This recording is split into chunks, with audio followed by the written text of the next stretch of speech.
Welcome back. आप देख रहे हैं एटी मनी बनो अपना फाइनेंस मिनिस्टर। मैं हूं आपके साथ कविता थपलियाल और शो को आगे बढ़ाते हैं। वक्त आ गया है दर्शकों के सवालों को शो में शामिल करने का। Kirtan Shah, founder CEO Credence Wealth Advisor, मेरे साथ जुड़ गए हैं। गौतम कालिया, शेर खान भाई बीएनपी पारिबा मेरे साथ जुड़ गए हैं, जो आज दर्शकों की लाइव फाइनेंशियल प्लानिंग करवाएंगे। आप दोनों का स्वागत है इस शो में। और कीर्तन, आपके लिए होगा पहला सवाल और सिद्धार्थ शर्मा क्या मेरे साथ फोन लाइन पर हैं? चलिए, हम कोशिश कर रहे हैं कि वो हमारे साथ फोन लाइन पे जुड़ जाएं, लेकिन तब तक कीर्तन आपके पास सवाल भी इनका होगा। जो निवेश के फंड्स हैं मैं बता देती हूँ। इन्होंने सारे ही एसबीआई के एक तो फंड्स शामिल किए हुए हैं। एसबीआई का flexi cap, magnum mid cap, blue chip, focused equity, small cap, ये फंड इनके पास है। 50 लाख का इन्होंने जानकारी दी है कि लाइफ इंश्योरेंस लिया हुआ है टर्म प्लान के तहत, और हेल्थ इंश्योरेंस भी है, और 10 लाख का कवर है। ये कह रहे हैं 15 साल में 1 करोड़ चाहिए और फाइनेंशियल फ्रीडम ये पाना चाहते हैं 20 साल तक। तो जो एसआईपी कर रहे हैं वो लगभग 21,500 की है इन 5 फंड्स में। फोन लाइन पर मेरे साथ हूँ तो मैं और जानना चाहती हूँ कि फाइनेंशियल फ्रीडम के इनके क्या मायने हैं, क्योंकि आर्थिक आज़ादी तो हर किसी का लक्ष्य होना ही चाहिए, लेकिन आर्थिक आज़ादी आपको तब मिल पाएगी जब आप हमें बताएंगे कि एग्जैक्टली आप की स्थिति इस वक्त क्या है और किस किस चीज़ों से आपको फ्रीडम चाहिए, यानी किस किस चीज़ों के लिए आपको प्लानिंग चाहिए। बहरहाल, सबसे पहला सवाल तो कीर्तन जो आपको देखते ही समझ में आ गया होगा, जो पूछा जा सकता है वो ये है कि सारे एसबीआई के फंड्स क्यों? कविता जी, सबसे पहले तो मैं फंड्स पे बात करूँ उसके पहले आई थिंक ये बहुत ज़रूरी है और आपके माध्यम से जितने भी निवेशक आज सुन रहे हैं, देखिए आप इन्वेस्टमेंट करें उसके पहले बहुत इम्पोर्टेंट है कि आप अपने रिस्क को मैनेज करें।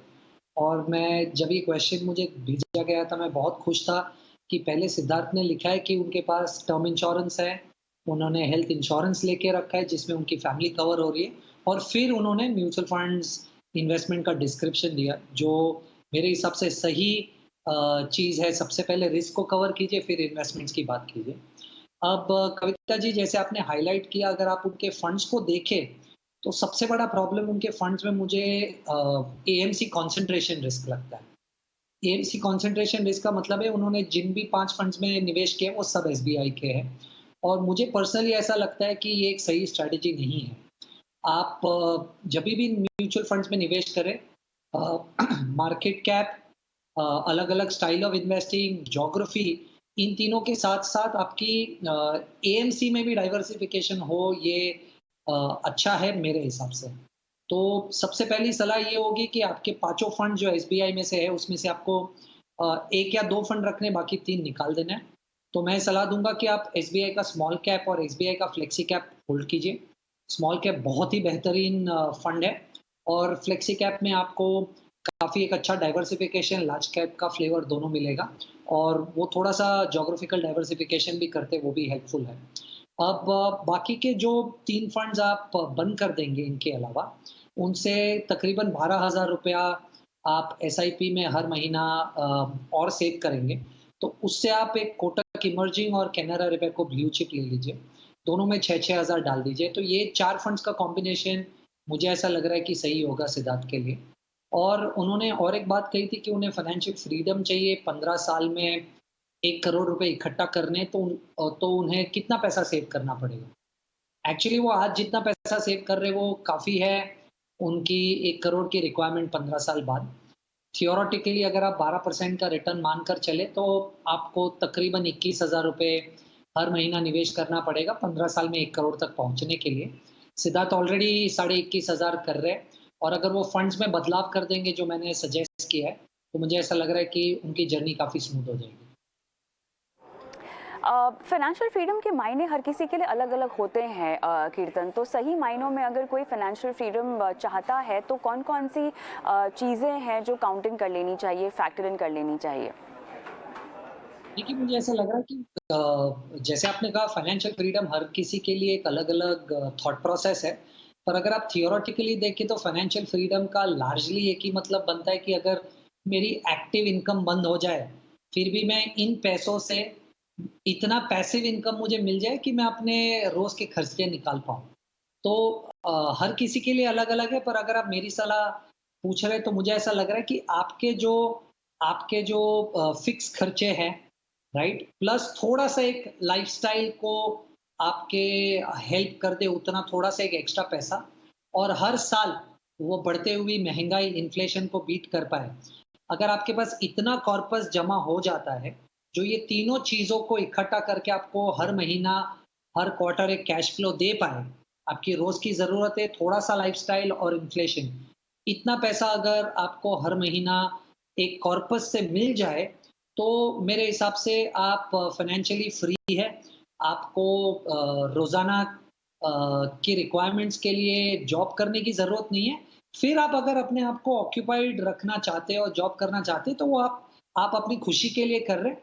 बाकी आपके पास पैसा इतना इनफ सेव्ड है कि आप अपने रोज़ के खर्चे, लाइफ़स्टाइल और इन्फ्लेशन तीनों को मैनेज कर पाएँ। ऑलराइट, चलिए, तो ये जवाब दिया जा रहा है सिद्धार्थ शर्मा को। हमें फ़ोन लाइन पर ये नहीं मिल पाए, लेकिन उम्मीद करते हैं कि ये जो शो पे उनको सलाह दी गई है वो हमारे यूट्यूब चैनल के यूट्यूब पर जाएं और वहाँ ये सलाह नोट डाउन कर ले। अभय सिंह, ये क्या फ़ोन लाइन पर है मेरे साथ?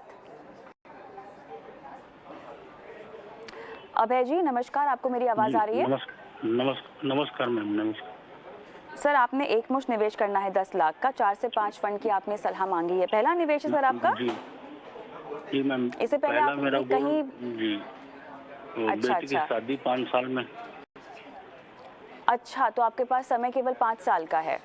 जी, और मेरी उम्र 47 ईयर्स है मैडम। मैं रिटायरमेंट 12 साल पे जो है रिटायरमेंट के लिए और 5 साल पे बेटी की शादी के लिए। तो बेटी की शादी का और रिटायरमेंट के लिए कुछ आपने आंकड़ा सोचा हुआ है जो आपको इकट्ठा करना होगा? क्योंकि 5 साल का समय तो बेटी की शादी के लिए होगा और बाकी का निवेश आप अपने रिटायरमेंट के लिए करेंगे। जी, 30 लाख रुपए 5 साल बेटी की शादी के लिए 30 लाख रुपए। लाख रुपए जो है 70 लाख रुपए रिटायरमेंट। तो वो पर्याप्त होंगे आपके हिसाब से? जी। और ये जो निवेश शादी के लिए जी 5 साल बाद और 70 लाख रुपए रिटायरमेंट के लिए। चलिए ठीक है। गौतम जी, तो अभिन जी मैं आपको एक पोर्टफोलियो बता रहा हूँ। मेरे पास आपका होराइजन नहीं था कि आप कितने समय के लिए निवेश करना चाहते हैं, तो मैंने आपको एक पोर्टफोलियो तो बनाया है। मैं आपको वो पहले बता देता हूँ और फिर मैं आपको उसके थोड़ा रिस्क बताता हूँ और क्या आप कर सकते हैं जिससे आप अपना रिस्क थोड़ा कम कर पाए। तो आप ऐसे करिए, लार्ज कैप में ICICI prudential blue chip fund में डाल दीजिए। लार्ज और मिड कैप में HDFC large and mid cap fund करके है, उसमें डाल दीजिए। मेरे एसेट मिड कैप फंड है, उसमें निवेश करिए। एसबीआई स्मॉल कैप फंड है और Canara Robeco flexi cap fund. तो इनमें आप पैसा डाल सकते हैं। अभी क्योंकि आपको निवेश सिर्फ 5 साल के लिए कर रहे हैं और आपको 5 साल में एग्जैक्ट जरूरत पड़ सकती है पैसे की। और अभी अगर आप मार्केट देखें तो मार्केट ऑल टाइम हाई के आसपास चल रहा है। आप अभी एंट्री करेंगे, कल को मार्केट टूट जाएगी तो आपको शायद समय ज्यादा लग जाए अच्छा रिटर्न पाने के लिए। तो मैं ये सजेस्ट करूंगा कि इसमें आप लार्ज कैप और लार्ज और मिड में ज्यादा निवेश करें, मिड कैप और स्मॉल कैप में थोड़ा कम करें और फ्लेक्सी कैप में थोड़ा ज्यादा करें। तो लार्ज और लार्ज मिड में मैं बोलूंगा 45% कर दीजिए और कैनरा रोबेको फ्लेक्सी कैप में मैं बोलूंगा 30% के आसपास कर दीजिए। और अगर आप चाहें तो आप सिस्टमैटिक ट्रांसफर प्लान भी कर सकते हैं, जहां पे आप लिक्विड फंड में पैसा डाल के वहां से आप ये इन्हीं फंड्स में इक्विटी में आप जाए हर महीना। तो एक समय में आप पूरा 10 लाख डालने की जगह आप ये धीरे धीरे डाल सकते हैं अगले 1 साल में। तो ये भी आप कर सकते हैं जिससे आपका थोड़ा रिस्क कम हो जाए। लेकिन ये वाकई कमा पाएंगे क्या इतने पैसे जो इनको रकम चाहिए बेटी की शादी के लिए? क्योंकि वो गोल तो 5 साल में ही है। जी, अगर इनका 30 लाख का टारगेट है तो 3 गुना पैसे के लिए इनको शायद एक और सिप स्टार्ट करना पड़ेगा। लगभग 20,000 रुपए का अगर महीने का कर सकते हैं, जोड़ सकते हैं इसके साथ, फिर इनका थोड़ा और रिस्क कम हो जाएगा क्योंकि आप निवेश ज्यादा कर रहे हैं अपने प्लान के हिसाब से। तो एक काम करते हैं, अभय सिंह जी को फोन लाइन पर लेते हैं। अभय जी, आप फोन लाइन पर हैं मेरे साथ? जी मैम। तो सर कैसे कैसे आपको ये 10 लाख रुपए विभाजित करने हैं, वो तो गौतम ने समझा दिए, लेकिन अब बात ये है कि अगर आपका जो टाइम होराइजन है वो केवल 5 साल का है तो आपको निवेश बढ़ाना होगा। आप 20,000 रुपए की SIP कर पाएंगे इस निवेश के अलावा?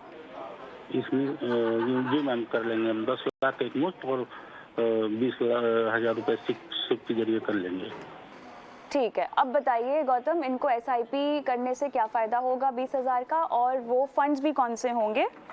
जी, तो ये सेम फंड्स में ही आप निवेश करिए, और SIP अगर आप 20,000 की कर सकते हैं तो अच्छा, क्योंकि आप फिर सालाना 2-2.5 लाख जोड़ पा रहे हैं इन फंड्स में, तो आप और जोड़ पाएंगे 5 साल तक, और 10-12 लाख जोड़ पाएंगे, तो इससे आपका 30 लाख तो हो ही जाना चाहिए 12% के हिसाब से। और अगर बीच में मानो मार्केट नीचे चलेगी, क्योंकि 5 साल बहुत ही टाइट ड्यूरेशन है, तो इसलिए मैं कहूंगा कि यही फंड्स में आप करिए।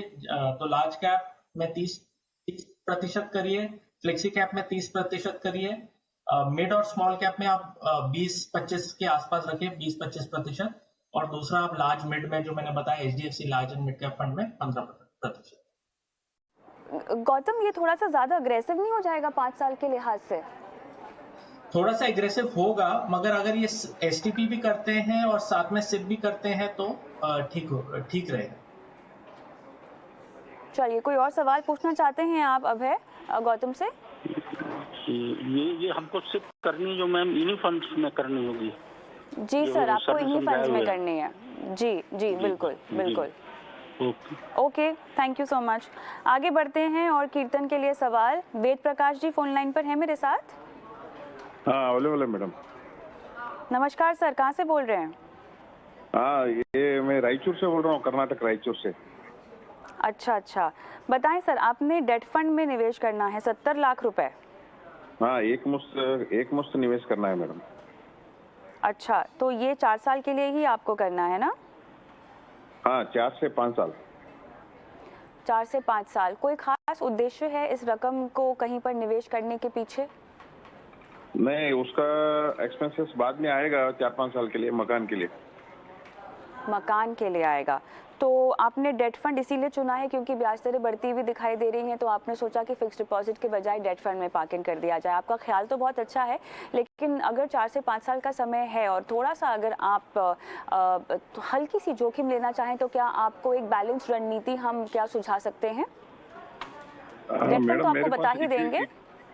इक्विटी का अलग से पोर्टफोलियो है, मैं अच्छा, वो ऑलरेडी है। हाँ, चलिए, बहुत बढ़िया। यानी आपने अपने लिए ऑलरेडी एक इक्विटी पोर्टफोलियो बना रखा है, और कीर्तन, उन्हें इन पैसों के साथ बिल्कुल भी जोखिम नहीं लेना है। वेद प्रकाश जी, सबसे पहले तो आपकी एज के सामने पहले जब मैंने ये क्वेश्चन पढ़ा तो लगा शायद आपको कैश फ्लो की ज़रूरत होगी, पर आई एम हैप्पी कि आपको कैश फ्लो की ज़रूरत नहीं है और आप ये पैसा किसी एक गोल के लिए निवेश कर रहे हैं। पर मुझे ऐसा लग रहा है कि आप जब भी पैसा एक साथ निवेश करने की कोशिश करते हैं फिक्स्ड इनकम मार्केट में, तो आपको 2 रिस्क का सामना करना पड़ता है। क्रेडिट होता है और दूसरा ड्यूरेशन रिस्क होता है। अब देखिए, इंटरेस्ट रेट्स मुझे नहीं लगता यहाँ से बहुत ज़्यादा बढ़ने वाले हैं इंडिया में। शायद RBI आके एक और रेपो रेट बढ़ा देगा, पर उसका बहुत ज़्यादा इम्पैक्ट मेरे हिसाब से बॉन्ड की यील्ड्स पे नहीं होगा। तो मेरा पर्सनली ये मानना है कि बॉन्ड की यील्ड्स अगर आज जो सिचुएशन मार्केट में है उतनी मानी जाए, तो बॉन्ड्स की यील्ड काफ़ी ऊपर की स्तर पे और इससे ज़्यादा ऊपर नहीं जाएगी। अभी ये ध्यान में रखकर ये 70 लाख रुपए को हमें 3 बकेट्स में डिवाइड करना चाहिए। सबसे पहला बकेट है आपका लिक्विडिटी बकेट, तो आप 10% पैसा लिक्विड फंड्स में डाल दीजिए। HDFC लिक्विड फंड एक अच्छा ऑप्शन है। 70% पैसा मुझे ऐसा लग रहा है कि आपको एक कोर पोर्टफोलियो बनाना चाहिए जहां से आपको स्टेबल रिटर्न्स आए। तो मुझे ऐसा लग रहा है क्योंकि इंटरेस्ट रेट्स पीक आउट हो जाने वाले, तो मैं ये सोच रहा हूँ कि आप 35% आपका पैसा SBI मीडियम टर्म या मीडियम ड्यूरेशन फंड में रखें और 35% पैसा आप ICICI क्रेडिट रिस्क फंड में रखें, और बाकी के 20% पे आप थोड़ा सा एक टैक्टिकल बेट ले सकते हैं, क्योंकि इंटरेस्ट रेट शायद टॉप आउट हो जाएंगे और आपके पास 4 साल का समय है, तो एक थोड़ा सा लंबा ड्यूरेशन का फंड अगर आप ऐड कर लेंगे तो एक थोड़ा सा अल्फा जनरेट कर पाएंगे आपके पोर्टफोलियो पे। तो 20% पैसा आप अपना निपॉन निवेश लक्ष्य में लगाइए। ये 3 बकेट्स की जो हमने बात की उससे मुझे ऐसा लग रहा है कि आपको इन्फ्लेशन बीटिंग रिटर्न्स तो डेफिनेटली देखने मिलेंगे। एक हल्की-सी वॉलेटिलिटी हो सकती है आपके पोर्टफोलियो में क्योंकि हमने ड्यूरेशन और क्रेडिट दोनों रिस्क लिया है और मुझे ऐसा लग रहा है कि इंटरेस्ट रेट का समय ऐसा है कि शायद एटलीस्ट ड्यूरेशन वाले पोर्टफोलियो पे तो आपको वॉलेटिलिटी का ज़्यादा सामना नहीं करना पड़ेगा। कीर्तन, क्रेडिट रिस्क आपने रेकमेंड किया, इसके पीछे क्या तर्क? देखिए मुझे ऐसा लग रहा है कि सबसे पहले तो जब आप पोर्टफोलियो बना रहे हैं तो जैसे मैंने आपको कहा ड्यूरेशन और क्रेडिट दोनों रिस्क होते हैं, राइट? अब आप देखेंगे कि लार्जली पोर्टफोलियो में ड्यूरेशन रिस्क ही है क्योंकि इंटरेस्ट रेट्स हमें ऐसा लग रहा है कि टॉप आउट हो जाएंगे और वहाँ से गिरने लगेंगे तो उनको कैपिटल गेन्स का भी एक अपॉर्चुनिटी मिलेगा। पर क्रेडिट रिस्क फंड्स मुझे ऐसा लग रहा है कि थियोरेटिकली हम उसे काफ़ी साइडलाइन कर देते हैं सेइंग के क्रेडिट रिस्क है, उसमें डिफ़ॉल्ट हो जाएगा तो बहुत ज़्यादा प्रॉब्लम हो जाएगा। मुझे ऐसा लग रहा है कि आज अगर आप ट्रिपल ए, डबल ए और ए के बीच में स्प्रेड्स देखें, तो काफ़ी अट्रैक्टिव है सबसे पहले। दूसरा, ये जो स्पेसिफिक फंड मैंने रिकमेंड किए उसमें कंसंट्रेशन रिस्क बहुत कम है। तो एक कंपनी को दिया जाने वाला पैसा बहुत कम है। तो अगर मान लीजिए कल उठकर कुछ एकाधा बॉन्ड डिफ़ॉल्ट भी हो जाता है तो उसका इम्पैक्ट फंड के एनएवी पे बहुत ज़्यादा नहीं आएगा। और मुझे ऐसा लग रहा है कि अगर आप प्रैक्टिकली देखें तो इंडिया में क्रेडिट साइकिल बहुत ही स्ट्रॉन्ग लग रहा है और क्योंकि क्रेडिट साइकिल बहुत स्ट्रॉन्ग लग रहा है उसकी वजह से क्रेडिट रिस्क फंड्स में मुझे नहीं लगता कि रिस्क थियोरेटिकली जितना माना जाता है उतना ज़्यादा है। वेद प्रकाश जी, क्या आपको कुछ पूछना है कीर्तन से? नो थैंक यू मैडम, मैं अच्छे अंडरस्टैंड हो गया है। मैं कीर्तन जी को बहुत फॉलो करता हूँ।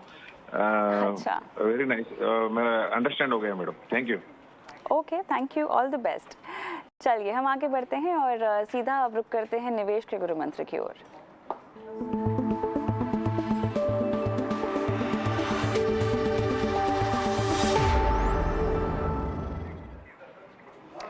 ऑलराइट, गौतम बताएं आपने निवेश का कौन सा गुरु मंत्र आज चुना है दर्शकों के लिए? जी, आज मैं सबको ये मार्केट रिस्क के बारे में बताना चाहता हूँ कि मार्केट रिस्क जो इक्विटी में होता है उसको हमें लाइट नहीं लेना चाहिए, हमें समझना चाहिए वो एग्जैक्टली क्या है। क्योंकि हम सुनते हैं कि लोगों का पैसा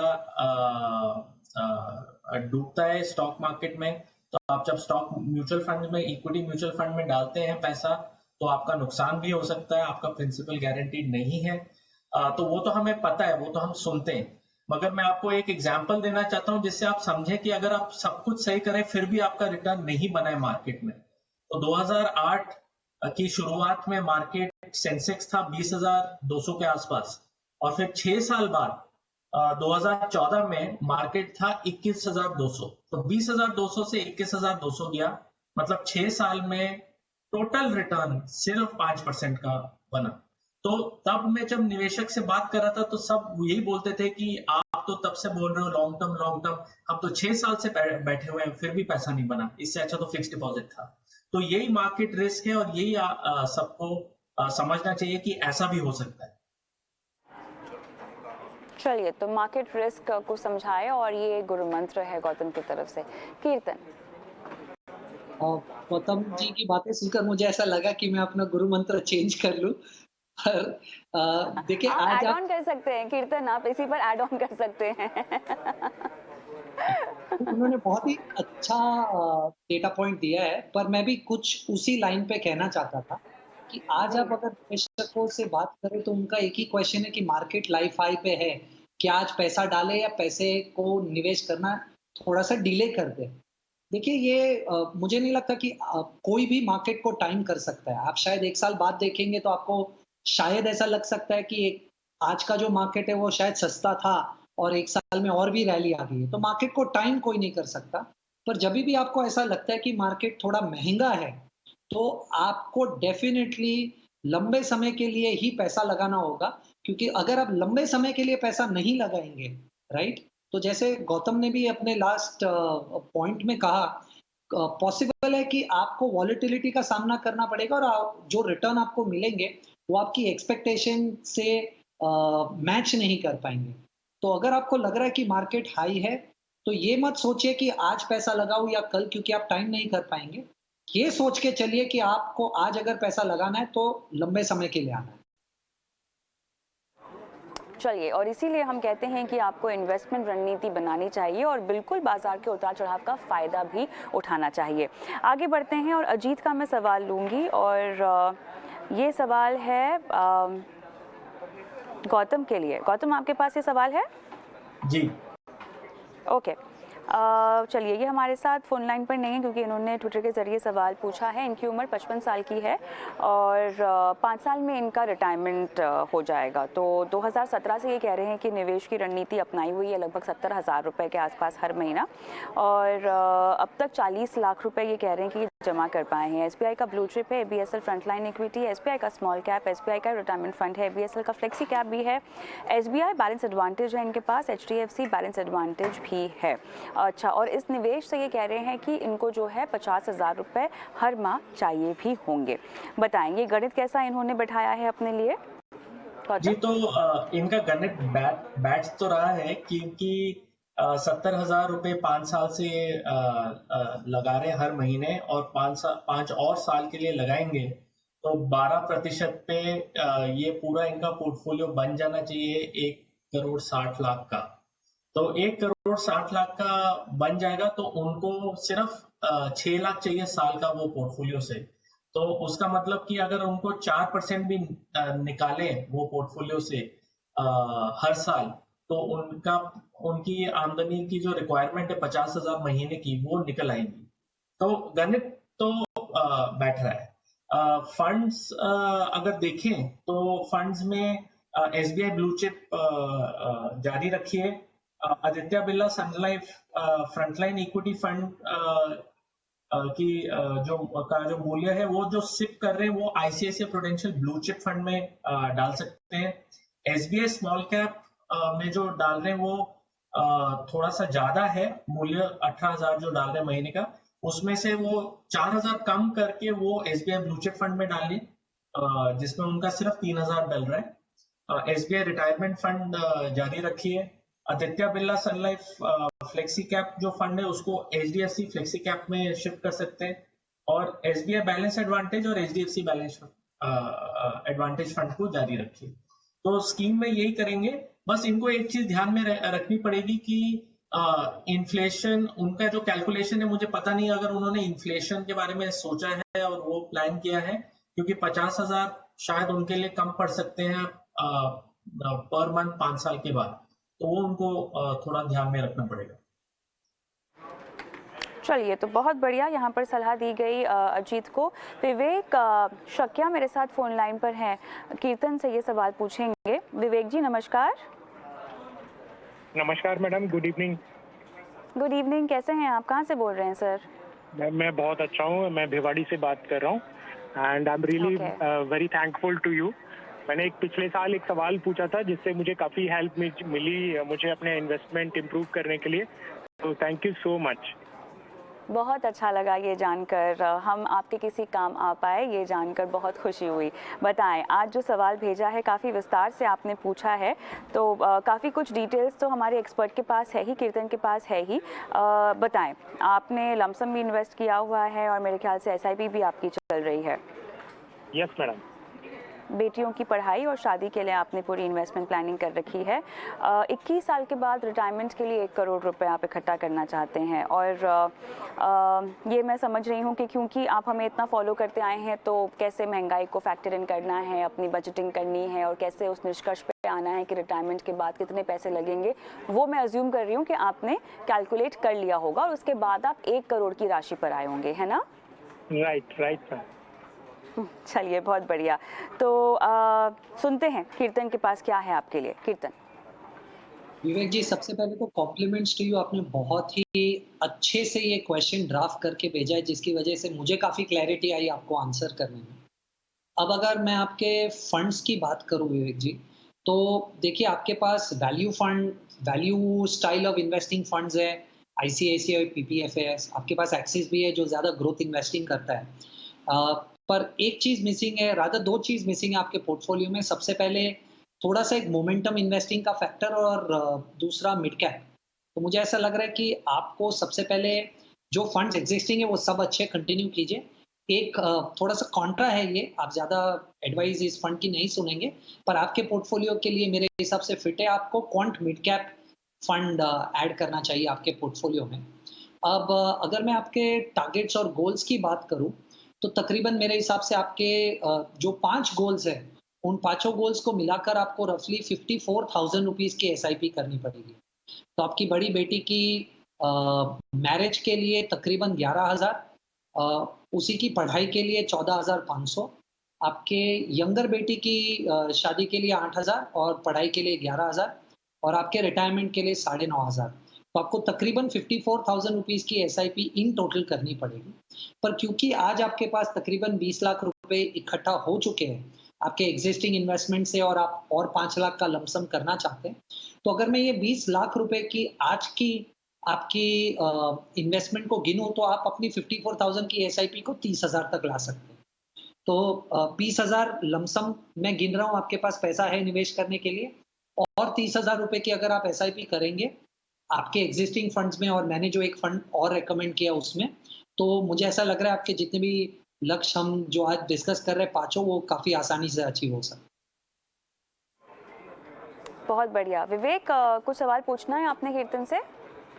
यस मैडम, मुझे एक डाउट है मैडम, जिसके बारे में मैं पूछना चाह रहा हूँ, जो एक्सपर्ट हैं वहाँ पर। जी, मैंने कई लोगों से सुना है कि जब आपका एसआईपी अच्छा रिटर्न दे दे तो आपको उसको रिडीम कर लेना चाहिए और उस पैसे को आप for the time being FD में इन्वेस्ट कर सकते हैं, और जैसे ही मार्केट थोड़ा सा डाउन हो तो आप उसको री इन्वेस्ट कर दें एसआईपी के थ्रू। तो क्या ये ठीक होगा? मेरे ख्याल से बाजार को ये टाइम और एंट्री और एग्जिट करने की जो सलाह लोग देते हैं, इससे काफ़ी निवेशक कंफ्यूज हो जाते हैं।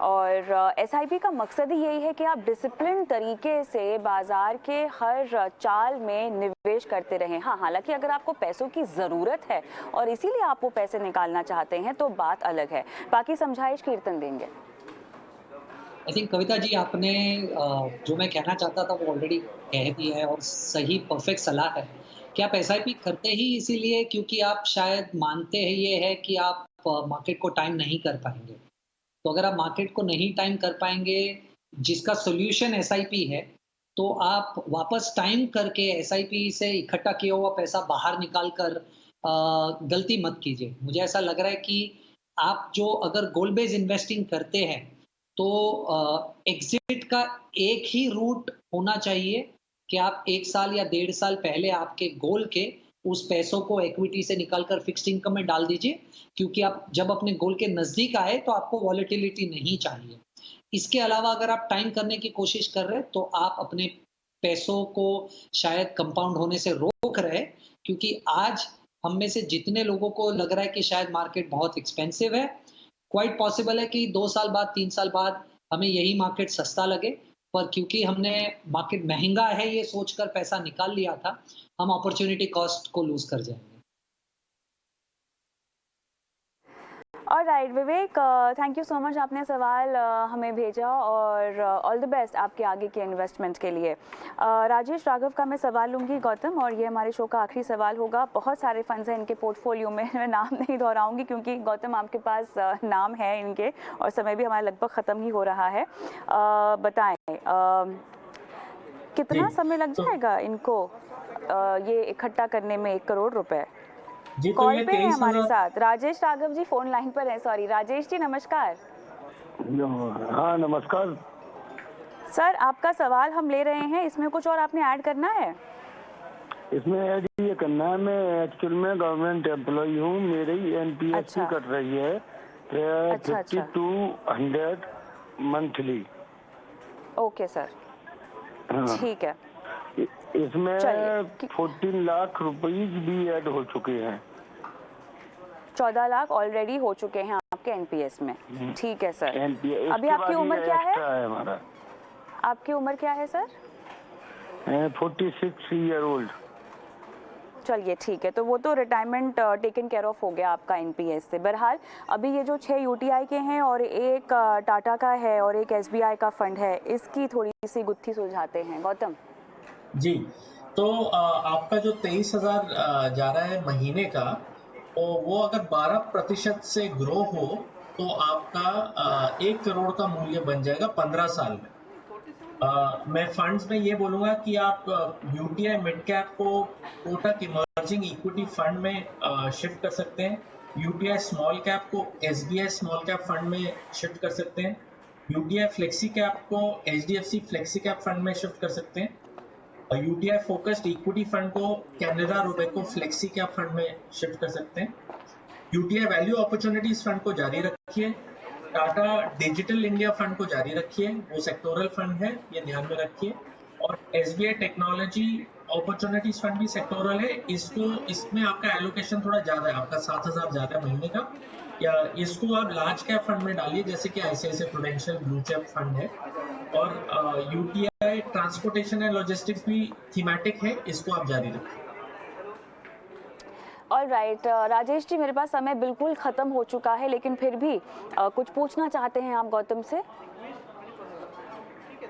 चलिए, कॉल ड्रॉप हो गया। राजेश जी, शो को आप यूट्यूब पर देखिएगा और सलाह नोट डाउन कर लीजिएगा। लेकिन इसी के साथ कीर्तन और गौतम, बहुत बहुत धन्यवाद, समय निकाला, इतनी विस्तार से दर्शकों को न सिर्फ फाइनेंशियल प्लानिंग की भाषा समझाई बल्कि उनके पोर्टफोलियो को भी रीडायरेक्ट किया, डिज़ाइन किया। Thank you so much. इसी के साथ मुझे भी इजाज़त दें, लेकिन जाते जाते एक बार फिर से वो नंबर मैं छोड़ देती हूँ जिसके ज़रिए आप सीधा हम तक पहुँच सकते हैं। हमारा व्हाट्सएप नंबर है और इस नंबर पर हमें इंतज़ार रहता है आपके सवालों का। नमस्कार।